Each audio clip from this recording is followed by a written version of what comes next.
የአማራ ማህበረሰብ ተጨቆናን በማለት ወደ ትግል ሜዳ ወጥተን ነበር። ቢያንስ ከ8 እና ከ7 ወንድሞች በላይ ገብር ያለው በዚህ ትግል ላይ ማንም አስገዶኝ ሳይሆን በፍላጎት ነው የወጣሁት። ስወጣ ግን ትክክለኛ ትግል ያለ መስሎኝ ነበር።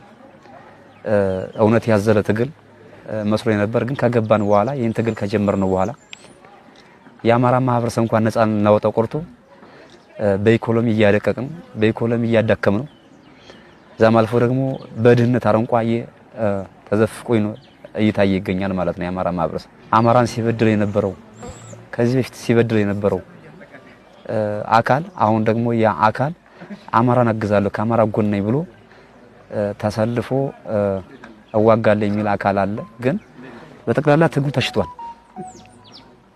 ትግሉ ተሽጧል።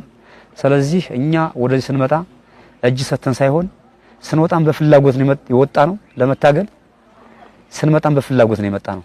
መንግስት ያስቀመጠው የሰላም ጥሪ ተቀብለን ስለዚህ ሁሉም ሰው ሰላምን ተቀብሎ የሰላም ጥሪ ተቀብሎ ወደ ሰላም እንዲመጣ አስተላልፋለሁ ማለት ነው። ትግሉ ከተጀመረ 3 አመት ሆኖታል። ግን ከቀበሌና ከወረዳ ከንሱ ቀበሌዎች አልወጣንም። ሁሉም በየጎጥ ነው የሚታገለው ማለት ነው። ትግል ደግሞ እንደዚህ አይሄድም። እኔ ሁሉ ትግል አለ ብዬ ወጥቻለሁ። እየታገልኩ ነው የነበረው። ሁለተኛ ደግሞ ትናንትና ኢትዮጵያ እንደ ኢትዮጵያ ስትደፈር በልጅነት እድሜ ወጥቼ 11 አመት አገልግያታለሁ ኢትዮጵያን ማለት ነው። ደምችላታለሁ፣ ቆስያላታለሁ። እዛም አልፎ ደግሞ በክብር ነው የወጣሁት። እዛ አልፎ ግን ያው አማራ ተበደለ ሲባል የመውጣት ሂደት ነበር። የበደልነው ግን እኛ ነን ማለት ነው።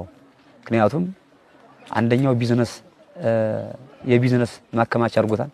አንደኛው ልጁን እያስተማረ ልጁን የተመቻቸ ቦታ እያስቀመጠ፣ አንደኛው ደግሞ የድሃ ልጅ በየቦታው እየሞተ ህይወት እየገበረ ህይወት እየከፈለ ይገኛል ማለት ነው።